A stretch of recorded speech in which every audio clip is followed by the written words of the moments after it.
Swinburne University of Technology. My name's Lisa Wandel. I'm the Managing Director and the founder of Coaching Australia, and also designed the Executive Coach Certification Program. I also am the facilitator, lead trainer for the upcoming program in Melbourne and Sydney.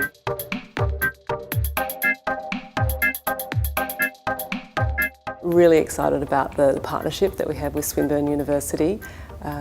Greg Harper, who's the General Manager of Industry Solutions for Swinburne Uni, contacted me around partnering to bring coaching to the marketplace and have formed this formidable partnership with the university to provide national rollout of the program. So a really exciting opportunity.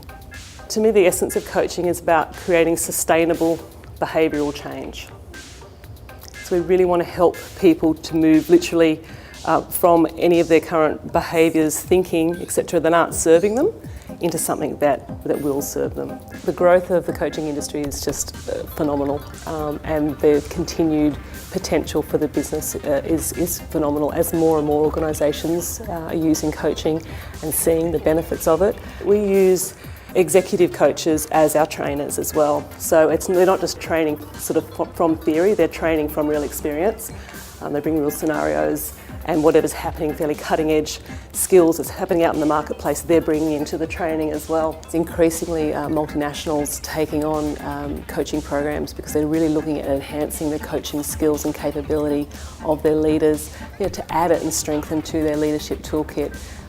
We've been fortunate enough to work with the IBMs, Microsofts, Ernst & Young, Deutsche Bank, Fortune 500 companies, in the Sands more recently, and about 100 different organisations actually leaders are coming in from, and repeatedly to the programs, which is I think a lovely testament because we're finding that the leaders that come to the programs are going back and they're seeing impact. A core component of coaching is helping coachees become aware, to have insight. It's shown through neuroscience that when people come to insight, there's literally a charge of energy that goes and zaps in your brain, and you see people go, oh my gosh, you see that look on their face. And that's where you want your coachees to get to, because that's when they're energised and that's when they're prepared to move and be motivated. What I'd love to get clear on is, what is it that you might like to take away from us having the coaching conversation?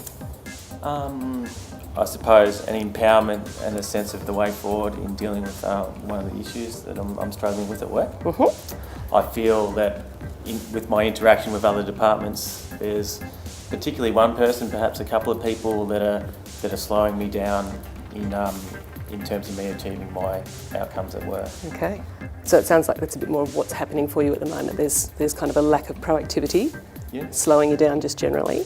So it sounds like ideally people will be being proactive. Is that what you're looking for ultimately? Absolutely. I'd love people to be jumping out of their skin to assist us. When we talk about coaching, ideally you're coaching the who, not the what.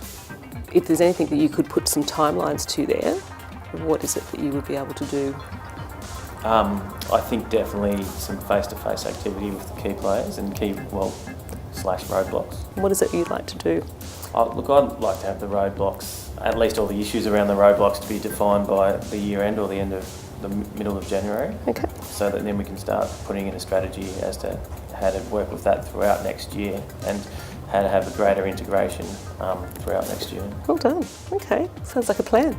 Tell and he will doubt. He might go, oh, okay, well, maybe she knows what she's doing and maybe there's some thoughts and credibility there, but as Ben said, yeah, maybe not. But if we ask, he'll believe. He's come up with his answer, with his truth about what needs to happen here. And he might go and play with it and experiment with it and think, well, I need to adjust it. But ultimately, if he comes up with the answer, it's his truth. And that's where people, again, get energised and motivated to move forward because they've decided he's committed. I didn't push him into anything. And he's ready to move forward. So that's the approach that we take during the training program as well.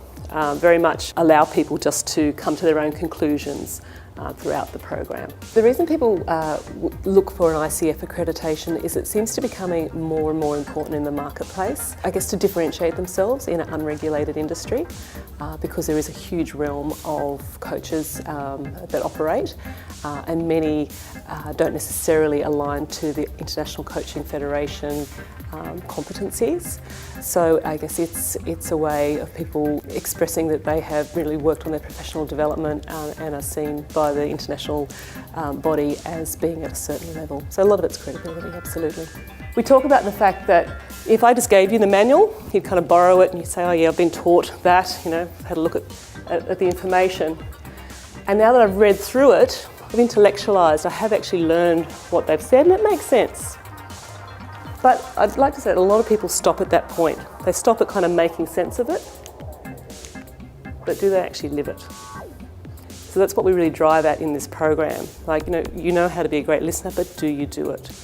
What does it really take for you to take it beyond that dotted line? Swinburne University's reputation in the marketplace is fantastic, and I think it gives a great differentiation for Coaching Australia to be able to provide the participants with not just the opportunity to get ICF credentialed should they like to down the track, but also the fact that they have that opportunity to have units that go towards that diploma of management as well. So just credibility all around, I think, and added bonuses for the participants. The idea being that we're actually able to help people consider, to think for themselves, to learn in a way that's going to embed so they can actually start to solve their own problems, become responsible, and further their own thinking in a way that takes them forward. If our leaders think that their job is to give answers, they're on the wrong track. Our job as leaders is to develop people, and that's exactly what coaching is about, like really facilitating the development, the thinking and performance of individuals. This has been a Swinburne production.